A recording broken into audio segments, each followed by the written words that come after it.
Assalamualaikum warahmatullahi wabarakatuh. Selamat pagi anak-anakku semuanya.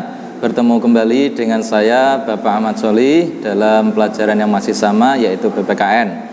Sebelum kita memulai pelajaran, marilah kita berdoa. Semoga dalam belajar nanti kita mendapatkan kemudahan dari Allah. Al-Hadiniya Al-Fatihah.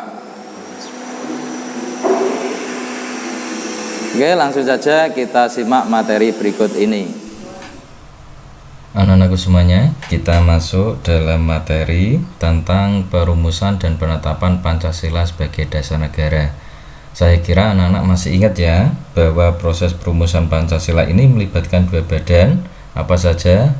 Oke, yaitu badan BPUPKI dan PPKI. Kalau BPUPKI kemarin kita sudah bahas, sekarang kita nanti akan membahas tentang PPKI. Oke, sudah siap ya? Sudah disiapkan semuanya, bukunya juga untuk menulis sudah. Oke. Yang B yaitu penetapan Pancasila sebagai dasar negara. Pada tanggal 7 Agustus tahun 1945 ini BPUPKI dibubarkan oleh Jepang. Sebagai gantinya dibentuklah Panitia Persiapan Kemerdekaan Indonesia atau yang disingkat dengan PPKI. Anggota PPKI sendiri ini pada mulanya sebanyak 21 orang dan ditambah 6 orang lagi tanpa sepengetahuan Jepang. Jadi anggotanya PPKI adalah 27 orang. Kenapa kok ditambah? Karena ini menunjukkan bahwa PPKI ini murni dibentuk bangsa Indonesia dengan tujuan untuk mempersiapkan kelahiran Negara Kesatuan Republik Indonesia dan juga memiliki kesan bahwa PPKI bentukan Jepang hilang. Oke. Ketua PPKI yaitu Insinyur Soekarno, wakil dari PPKI yaitu Dr. Andes Mohatta. Fungsi dari PPKI yaitu untuk mempersiapkan kelahiran Negara Kesatuan Republik Indonesia.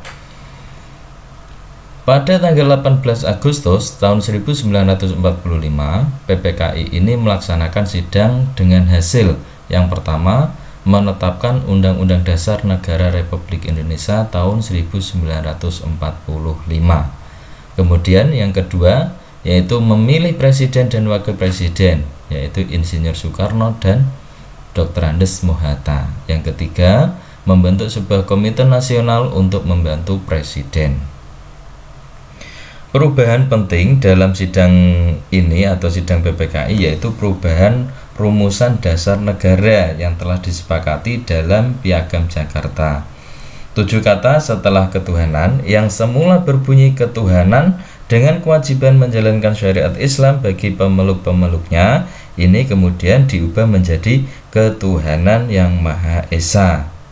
Oke, diingat-ingat bahwa perubahannya dari ketuhanan dengan kewajiban menjalankan syariat Islam bagi pemeluk-pemeluknya kemudian diubah menjadi ketuhanan yang Maha Esa. Dengan jiwa kebangsaan, para pendiri negara menyepakati perubahan Piagam Jakarta tersebut. Dengan demikian, sila pertama Pancasila menjadi ketuhanan yang Maha Esa, kemudian kemanusiaan yang adil dan beradab, persatuan Indonesia, kerakyatan yang dipimpin oleh hikmat kebijaksanaan dalam pemusyawaratan perwakilan, dan keadilan sosial bagi seluruh rakyat Indonesia. Saya kira anak-anak ini sudah hafal semuanya ya dari butir-butir Pancasila.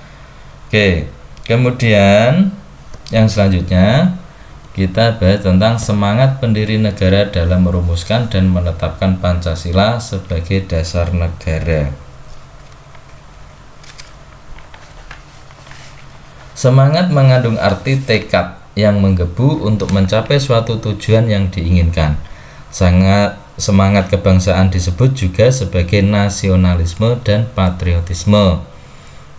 Digarisbawahi bahwa nasionalisme ini merupakan suatu paham yang menganggap bahwa kesetiaan dan kesiapan tertinggi pada setiap pribadi harus diserahkan pada negara. Oke ya. Yang pertama, nilai semangat pendiri negara. Pancasila adalah semangat mendahulukan kepentingan bangsa dan negara di atas kepentingan pribadi maupun golongan. Dalam semangat perjuangan harus mempunyai dua sifat, yaitu nasionalisme dan patriotisme. Dalam sifat tersebut yaitu nasionalisme dan patriotisme ini disebut juga dengan jiwa dan semangat 45 ya. Diingat-ingat bahwa nasionalisme dan patriotisme ini juga disebut dengan jiwa dan semangat 45. Dalam jiwa dan semangat 45 ini ada mengandung beberapa artian. Yang pertama yaitu pro patria dan primus patrialis, yaitu mencintai tanah air dan mendahulukan kepentingan tanah air.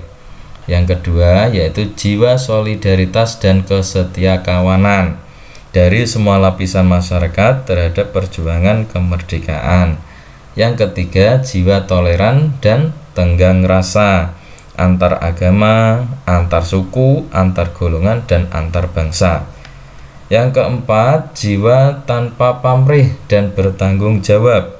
Yang kelima, jiwa kesatria dan kebesaran jiwa yang tidak mengandung balas dendam. Jadi anak-anakku semuanya, Bapak harapkan bisa meniru semangat pendiri negara ini, khususnya yaitu kebesaran jiwa dan tidak memiliki rasa balas dendam. Yang kedua, komitmen para pendiri negara dalam perumusan Pancasila sebagai dasar negara. Seorang yang memiliki komitmen terhadap bangsa adalah orang yang akan mendahulukan kepentingan bangsa dan negara di atas kepentingan pribadi dan golongan. Yang pertama, sikap komitmen para pendiri bangsa. Para pendiri bangsa ini dalam perumusan Pancasila memiliki komitmen yang pertama yaitu memiliki semangat persatuan, kesatuan, dan nasionalisme. Yang kedua yaitu adanya rasa memiliki terhadap bangsa Indonesia. Pendiri negara dalam merumuskan Pancasila dilandasi oleh rasa memiliki terhadap bangsa Indonesia. Yang ketiga, selalu semangat dalam berjuang. Yang keempat, mendukung dan berupaya secara aktif dalam mencapai cita-cita bangsa. Ada yang tahu cita-cita bangsa itu apa? Oke, cita-cita bangsa yaitu merdeka, bersatu, berdaulat, adil, dan makmur. Yang selanjutnya yaitu melakukan pengorbanan pribadi untuk kepentingan negara dengan cara menempatkan kepentingan negara di atas kepentingan pribadi. Pengorbanan dalam hal pribadi ini, dalam pilihan pribadi ini, serta mendukung keputusan yang menguntungkan bangsa dan negara walaupun keputusan tersebut tidak disenangi. Jadi anak-anak, ketika sudah bermusyawarah kemudian mendapatkan suatu hasil, maka kita harus mendukungnya dan juga mentaatinya atau menjalankannya. Yang ketiga yaitu nilai kebersamaan para pendiri negara dalam perumusan Pancasila sebagai dasar negara. Tapi sebelum itu perlu anak-anak ketahui bahwa nilai sikap dalam perumusan dasar negara ini yang pertama yaitu ketakwaan terhadap Tuhan Yang Maha Esa, kemudian jiwa dan semangat merdeka, ketiga nasionalisme, patriotisme, rasa harga diri sebagai bangsa yang merdeka, pantang mundur dan tidak kenal menyerah, persatuan dan kesatuan, anti penjajah dan penjajahan, percaya kepada hari depan yang gemilang dari bangsanya, idealisme kejuangan yang tinggi, berani, rela, dan ikhlas berkorban untuk tanah air, bangsa, dan negara. Kepahlawanan, sepi ing pamrih rami ing gawe, berkarya dengan penuh semangat dan tanpa pamrih pribadi. Kemudian setia kawan, senasib, sepenanggungan, dan kebersamaan.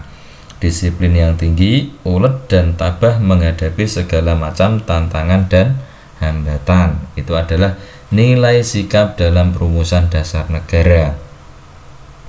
Oke, ya kita lanjut ke nilai kebersamaan para pendiri negara dalam perumusan Pancasila sebagai dasar negara.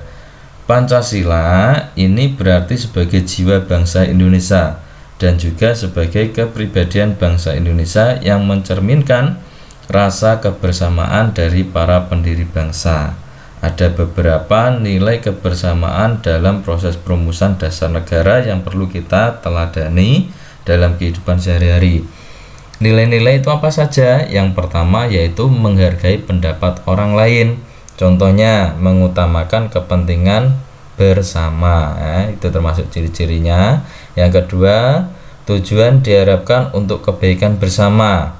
Yang ketiga, tidak ada pemaksaan pendapat. Itu adalah ciri-ciri dari menghargai pendapat orang lain. Yang kedua atau yang selanjutnya yaitu menerima keputusan bersama. Kalau kita sudah musyawarah, kita sudah mendapatkan keputusan, maka kita harus menerima keputusan itu secara bersama dan juga dengan besar hati. Kemudian yang ketiga, melaksanakan keputusan bersama. Kalau kita sudah dapat menerima keputusan itu, secara otomatis kita harus melaksanakan keputusan itu bersama dengan besar jiwa, ya. Oke, jadi anak-anakku nanti ketika dalam kelas kita mengadakan sebuah rapat atau musyawarah untuk penentuan ketua kelas misalnya, ya dari hasil itu kita harus menerima dan juga melaksanakan. Oke ya. Yang keempat yaitu meneladani nilai juang perumus dasar negara. Banyak sekali nilai-nilai perjuangan yang terkandung dalam perumus Pancasila. Nilai-nilai juang dalam proses perumusan Pancasila yang dapat kita teladani dalam kehidupan sehari-hari ini diantaranya yang pertama, semangat persatuan dan kesatuan yang dimiliki oleh para tokoh pejuang. Ya, di sini bisa kita lihat dalam contohnya yaitu gotong royong dalam membersihkan kelas dan lingkungan sekolah. Kemudian tidak membeda-bedakan teman dan pergaulan. Yang ketiga, kerja bakti kebersihan lingkungan masyarakat. Itu adalah contoh yang bisa kita teladani. Yang kedua yaitu memperjuangkan hak asasi manusia. Nah, di sini ada beberapa cara untuk menghargai. Yang pertama yaitu tidak memaksakan kehendak kepada orang lain. Yang kedua, memberi kesempatan orang lain untuk menyampaikan pendapatnya. Yang ketiga, menghargai hak-hak orang lain. Oke, yang ketiga yaitu cinta tanah air. Adapun sikap cinta tanah air yang harus diteladani dalam kehidupan kita sehari-hari, yang pertama yaitu mempelajari kebudayaan daerah. Adik-adik anak-anakku semuanya sudah tahu kebudayaan daerah masing-masing. Oke, yang kedua mencintai dan memakai produk dalam negeri. Aku cinta produk Indonesia, ya. Yang ketiga berprestasi dalam kegiatan yang mengharumkan nama bangsa, mungkin dalam kegiatan olimpiade, olahraga dan lain sebagainya. Yang keempat yaitu mendahulukan kepentingan umum. Nah, adapun sikap mendahulukan kepentingan umum ini perlu kita teladani, yang diantaranya ikut berpartisipasi dalam kerja bakti di lingkungan masyarakat. Yang kedua, menyiapkan sarana belajar sebelum pelajaran dimulai untuk kepentingan kelas. Jadi apabila sarana prasarana dalam belajar kita sudah dipenuhi, maka dalam kegiatan belajar mengajar kita tidak ada hambatan, gitu ya. Yang kedua, yang selanjutnya yaitu jiwa kepahlawanan. Pahlawan ini memiliki sikap rela berkorban tanpa pamrih dalam mewujudkan Indonesia merdeka. Jiwa kepahlawanan para tokoh bangsa tersebut dapat kita teladani, yaitu dengan cara membantu orang lain yang sedang mengalami kesulitan, ya. Apabila ada teman kita yang mengalami kesulitan, maka kita sebagai temannya wajib untuk membantunya. Yang kedua yaitu berani menegur teman yang berbuat tidak baik. Jadi ada anak-anakku semuanya, jangan khawatir, jangan takut apabila melihat atau tahu teman kita melakukan perbuatan yang tidak baik, lebih baiknya ditegur. Nah, karena di belakang anak-anakku semuanya ini ada bapak guru, ibu guru dan juga wali kelas. Yang ketiga yaitu melerai teman yang berselisih atau bertengkar. Jadi kalau ada teman kita yang bertengkar, jangan dibuat tontonan, tapi kita harus wajib melerainya. Oke anak-anakku, itu materi pada kesempatan kali ini. Oke, demikian tadi materi yang dapat Bapak sampaikan. Semoga walaupun sedikit bisa menjadikan anak lebih paham lagi. Untuk itu, untuk terakhir sebagai tugas akhir, ini nanti anak wajib mengerjakan soal yang ada di Google Form yang linknya berada di bawah video ini. Sekian dari Bapak, kurang lebihnya mohon maaf. Assalamualaikum warahmatullahi wabarakatuh.